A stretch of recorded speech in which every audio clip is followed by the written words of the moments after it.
नमस्कार बच्चों, प्रातः वंदन। नमस्कार बच्चों, प्रातः वंदन। ध्यान से देखिए, आज मैं रघुवंशम का 12वां श्लोक पढ़ा रही हूँ और उसके पहले का आप लोग ने तैयार कर लिया होगा। ज़रा ध्यान से देखिए। स कीचकई मारुत पूर्ण रंध्रैः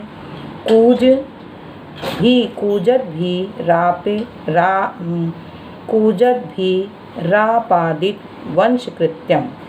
फिर से देखिए। सा कीचकई मारुत पूर्ण रंध्रैः कूजत भी रापादित वंशकृत्यम शुश्राव कुंजेषु यशः स्वम उच्चैः उद्गीयमानं वन देवताभिः। सह मारुत पूर्ण रंध्रैः कूजद्भिः कीचकैः आपादित वंशकृत्यम कुंजेषु वन देवताभिः उच्चैः उद्गीयम मानम स्वम यशः शुश्राव। अब इसका शब्दार्थ देखिए। सह मारुत पूर्ण रंध्रैः माने वायु के पूर्ण छिद्रों वाले, कूजद्भिः माने शब्दायमान, कीचकई माने कीचक नामक बांसों के द्वारा, आपादित वंशकृत्यम माने संपादित किए गए बांसुरी के कार से, उच्चई माने उच्च स्वर से। प्रसंग क्या है देखिए बच्चों। राजा की यश का वर्णन वन देवियां कर रही हैं, यह व्यक्त करते हुए कवि कह रहा है। राजा कौन? दिलीप। राजा दिलीप के यश का वर्णन वन देवियां कर रही हैं, यह व्यक्त करते हुए कवि कहता है कि वायु से भरे हुए कीचक नामक बांसों के छिद्रों के शब्दों से ऐसा प्रतीत हो रहा था कि वे बांसुरी बजा रहे हों। लता ग्रहों में स्थित वन देवियों द्वारा ऊंचे स्वर से गाए हुए अपने यश को उन राजा दिलीप से सुना। वन देवी गा रही हैं और वायु पूरित छिद्र वाले बांसुरी बजा रहे हैं। अब व्याख्या देखिए। राजा दिलीप नंदनी को घुमाते हुए वन में उस स्थान पर पहुँचे जहाँ कीचक नामक बांसों की अधिकता थी। जब कीचकों के छिद्रों में वायु प्रवेश करती है तो वे शब्दायमान हो जाते हैं। वनों में बैठे वन देवता राजा दिलीप का उच्च स्वर में यशोगान कर रहे थे और कीचकों के शब्द बांसुरी का कार्य कर रहे थे। ऐसे यशोगान को राजा दिलीप ने वन में विचरण करते हुए सुना। विशेष में क्या दिया है देखिए। वन देवियां राजा का यशोगान कर रही हैं। उस समय गान में बांसुरी का काम कर रहे थे, क्योंकि उनके छिद्रों में वायु भर गई थी। वे स्वयं शब्द करने लगे। ऐसा प्रतीत होता है मानो बांसुरी बज रही है। इस वर्णन से कवि कालिदास के संगीत ज्ञान का बोध हो रहा है। इस श्लोक में उत्प्रेक्षा अलंकार उपजाति छंद है।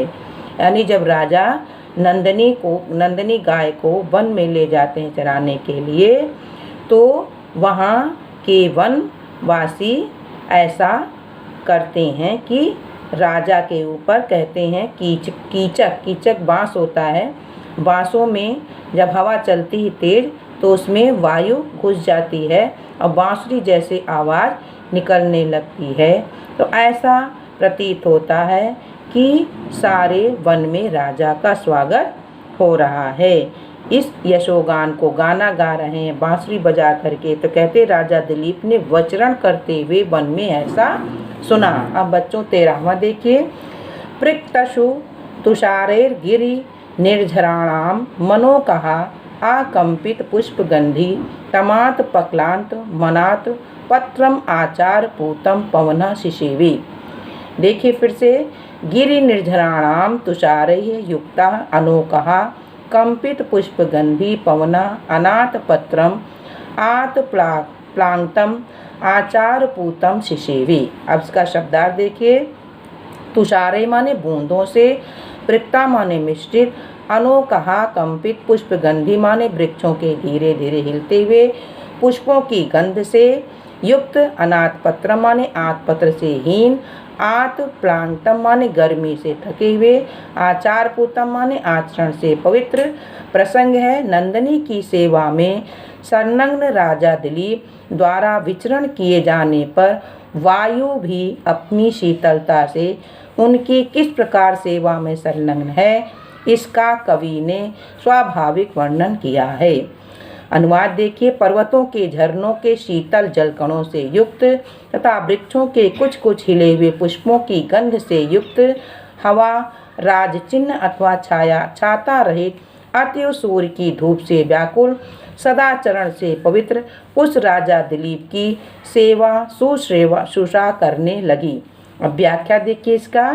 वन में झरनों के जलकणों से युक्त होने के कारण शीतल तथा वृक्षों के पुष्पों की सुगंध के कारण सुगंधित वायु बह रही थी। राजा दिलीप के ऊपर कोई छत्र नहीं था, वे गर्मी से व्याकुल थे। ऐसे राजा की सेवा में शीतल मंद वायु उपस्थित हो गई थी। झरनों के ऊपर विशेष क्या है? झरनों के ऊपर से बहने के कारण पवन शीतल हो गई थी। वृक्षों के ऊपर से गुजरने के कारण वायु पुष्पों की सुगंध से वासित हो गई थी। इस श्लोक में परिकर, अलंकार और उपजाति छंद है।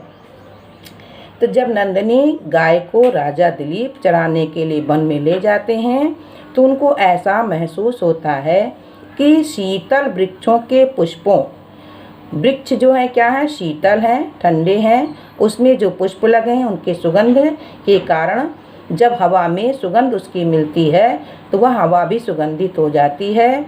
और ऐसे में राजा के ऊपर दिलीप को अब कोई छत्र नहीं था, वे गर्मी से व्याकुल थे। ऐसे राजा की सेवा में शीतल मंद वायु उपस्थित हो गई थी, यानी राजा का स्वागत शीतल मंद वायु के द्वारा भी हो रहा था। तो बच्चों, आज आपने 2 श्लोक पढ़ा और इसका आप होमवर्क करके दिखाइएगा, इसका अर्थ लिख करके, व्याख्या भी और शब्दार्थ भी। तो बच्चों, आज 2 श्लोक आपने पढ़ा, इसको ध्यान से दोबारा फिर आप पढ़ेंगे और उसका होमवर्क करके आप व्हाट्सएप के माध्यम से दिखाएंगे। जो नहीं समझ में आएगा फिर से आप उसी में पूछेंगे। ठीक है बच्चों, धन्यवाद।